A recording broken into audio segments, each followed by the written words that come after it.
This little strategy guide got dragged with me everywhere when I was a kid. I can tell you, I remember when I got this. I actually begged my mom to buy this for me while we were at Kmart one time, and she bought it for me. And as you can see, it's been very well loved at this point.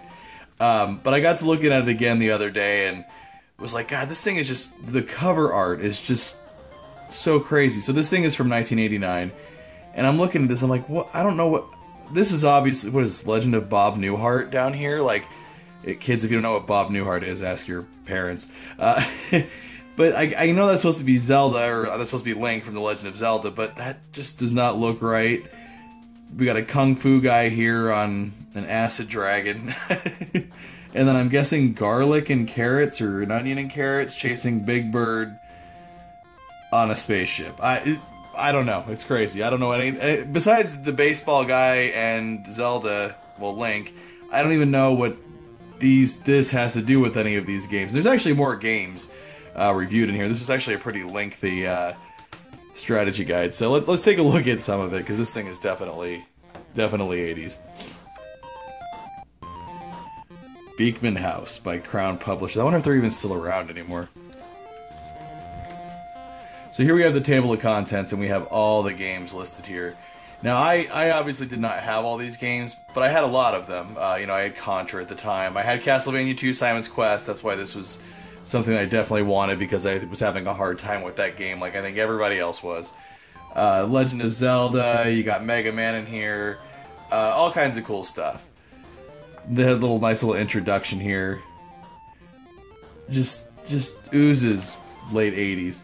And then it gets into a little section for each of the games that are covered. So here we've got bases loaded, and I don't know what strategies. It's baseball, win. You know, don't strike out. I don't know what strategies you need for that, but it's covered in here.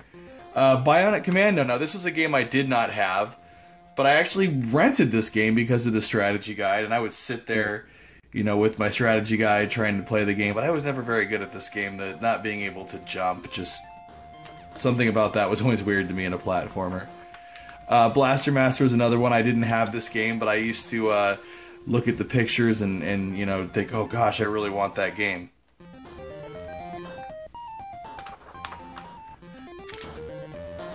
Bobble. Oh look, here's their special tip down here. What does this say?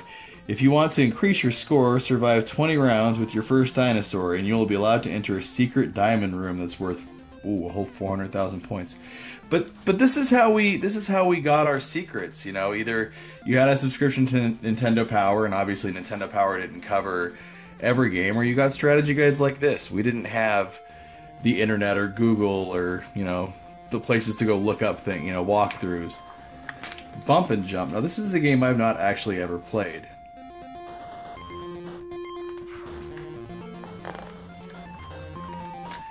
See, now this was one of the main reasons why I bought this thing, was because of this game, because I had just bought Castlevania 2 Simon's Quest, you know, right before I bought the strategy guide when I was a kid.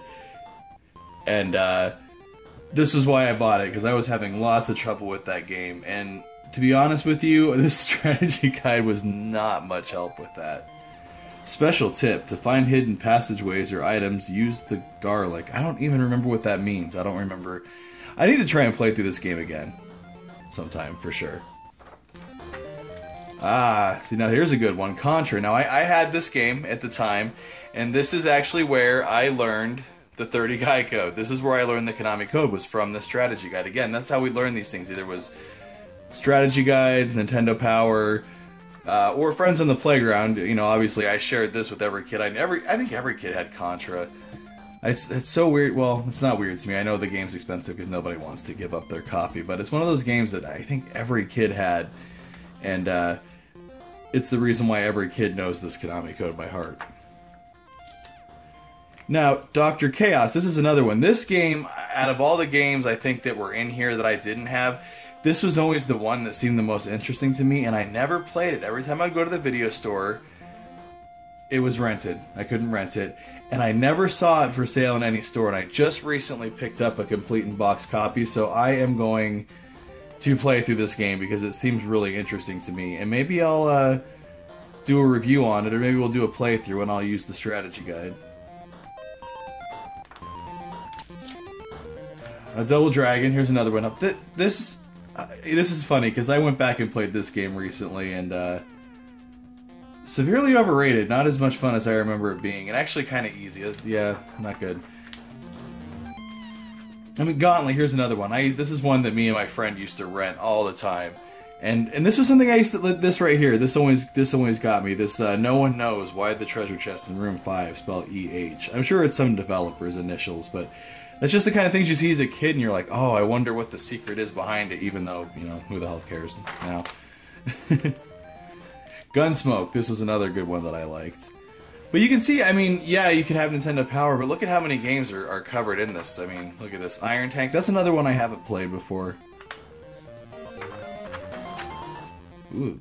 Now, this is another one. I had The Legend of Zelda, and I was in the process of playing through this game and having tons of fun. And this was actually where I learned about this here, this little hidden, which I think this is one of the guys that gives you the option of either a heart container or the red potion, which obviously take the heart container, but I actually learned about it from the strategy guide. That's how I knew where it was seeing that screenshot there, and, you know, holy crap. Now, Life Force. This is another one of my favorite games. And this again mentions that you can use the Konami code. Here's a special tip. You can use the Konami code to get 30 guys.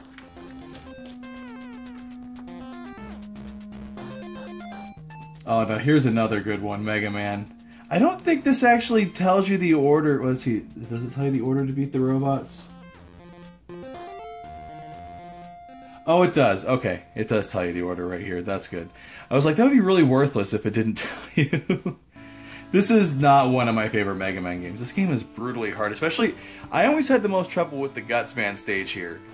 And I swear to God, they added this, like, motion blur here. I don't think that was in the picture originally, but I always had the hardest time with this, and this section alone almost ruins the game for me. It sucks. I just don't like Gutsman's level. Metal Gear. Now here's another one. I did use this quite a bit. I used the strategy guide to help me play through this game. This is another one that I loved this game as a kid, but now I go back and try and play it, and it's not that good. And I need to play the MSX version, because I've heard the MSX version is the better version to play, so definitely need to do that. Metroid. Here's another one. Lots of classic games covered in this strategy guide. I'm a paper collector, so I love this kind of crap. I love these old strategy guides. And I love that this thing was Spiralbound. That was something else I always thought was interesting.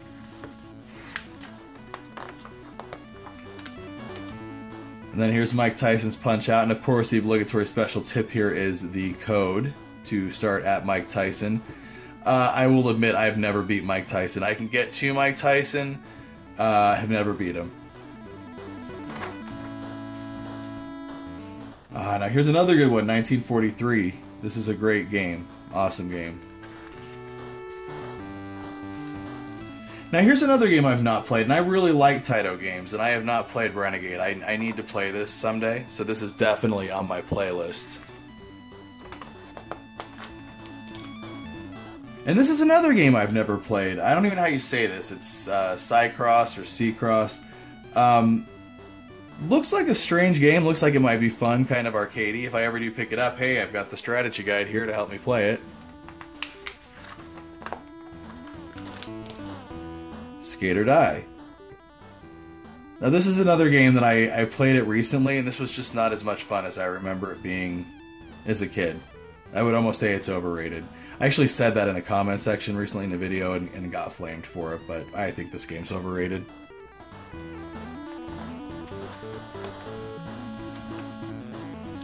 Now, Spyhunter. This is one of my favorite games on the NES. I used to play this game all the time and never could get very far. And it was because of the strategy guide that I learned how to get to the boat level. I didn't even know that this was a game that I actually bought, I think, at a flea market or something. Maybe my dad bought it at a flea market for me, used, so it was just the cartridge. So I didn't know anything about the game except for, you know, drive and shoot. And it wasn't until years later that I encountered the arcade game. So it was because of the strategy guide that I learned how to get to the boat part of the game and, you know, unlock a really cool portion of the game. And then here we've got, of course, Super Mario Brothers. We've got what no strategy guide back then would be complete without having Super Mario Brothers, because you've got to be able to put it on the cover or else you're not going to sell. So Here's Super Mario, and it tells you how to get to some of the warp zones. Nothing, you know, nothing too earth-shattering. And then, of course, we've got Super Mario Brothers 2, which I actually did. I did use this a little bit playing Super Mario Brothers 2. Now that's funny. Super Mario Brothers 2 is a game that, as a kid, I didn't like this. I always liked 1 and 3, but now this is one of my favorite. I really love Super Mario Brothers 2. I do enjoy playing through it every now and again, and I think it's definitely a good game. And I just don't think a lot of us kids gave it a fair shake way back when. Now, Ultima is another FCI game. This is on my list to play, and to play very soon. I have not played through actually any Ultima game, so I'm thinking that Ultima, this one on the NES, may be the first one I play through. Unless anybody else has some other suggestions down in the comments, let me know. Now this is another game that I got used. And I actually remember that I learned the continue code here, so that was cool. But this is actually a pretty underrated game. Kind of similar to Space Harrier, except for you can't fly, except for when you fight the boss, then you fly. But otherwise, you're on the ground, so it's kind of a 3D platformer, I guess you would call it. Definitely a good game. It's also in 3D. If you have the red-blue glasses, you can hit select, kind of like Rad Racer, and it'll be in 3D, supposedly. That never works for me, but that is that option. Now this is another NES game. I have actually never played. Now, I used to play the crap out of this arcade game at Circle K. They had this at Circle K. Used to play it and love it. We used to ride our bikes up there to play it. They had this and they had Street Fighter 2. And we used to play these both. Bro, we used to ride it to Circle K to play video games. That's so weird to say today. But actually, I've never played the NES port of this. And I've played the Commodore 64 port, but not the NES port. I definitely need to remedy that. And you know, in general, I do like Sunsoft games. I like Journey to Silius. That's one of my all-time favorite games. And I like Batman. So I'm assuming this is going to be a good port. We'll see. Definitely need to play it soon. Now, Devious. This is one I actually really like. Devious. I used to play the arcade game. I used to play this one at a movie theater, actually, at an AMC movie theater that I used to go to with my dad. They had this and they had Rastan next to each other. And I was never very good at Devious. And I actually just recently picked this up for the 7800 complete in box. I think it might even be factory sealed, but that doesn't matter because I'm going to open it and play it. And then, of course, we've got Zelda 2, The Adventure of Link. And I did use this. This was Zelda 2. It was another one. I did not like this very much as a kid. And then I actually picked this one up later on, again, when I was like, was still a kid, but, you know, late teens, early 20s, and really grew to love it. But at that point the internet was around, and so it was easy enough to look up walkthroughs and things like that. And then at the very back of the page, it had a directory of game publishers, and I actually remember seeing this, and I know I wrote letters when I was a kid to Konami. I know I wrote letters to SNK. I know I wrote letters to Nintendo. I don't even remember about what. Like, I remember the Nintendo, I wrote them a letter about the Nintendo World Championship, because I had read about it and wanted to know if they were doing it again. So I know that's what I wrote them about, but I know I wrote a few Capcom. I wrote basically fanboy letters. I wrote Capcom kind of a fanboy letter about Mega Man and my ideas for some robot designs. And I used the addresses that at the back of this catalog. I'm sorry, not catalog. The back of the strategy guide, actually, to write and send those letters. And I actually did get a few replies. I wish I still had them, but I don't. But again, I was like, 9, 10, 11, 12 years old. But I know I got replies back from Nintendo. I know I got a reply back from Capcom, and I know SNK also sent me back a reply. I was a big fan of the Neo Geo back in the day, and the SNK games on the NES are pretty good as well. And then I don't think there was anything super interesting. Yeah, really just on the back, you've got this kind of description of the book here. Power up with Nintendo strategies. Yeah, I ate this crap up as a kid. Want to see your name here? Head on over to patreon.com/retailarchaeology to find out how you can help support the channel. Thanks for checking out another Retail Relic with me. If there's an old video game magazine you'd like to see me flip through in a future episode, let me know what those are down in the comments below. Also, make sure to follow these social media links because that's the best way to keep up with what's going on with the channel. And as always, thanks for watching.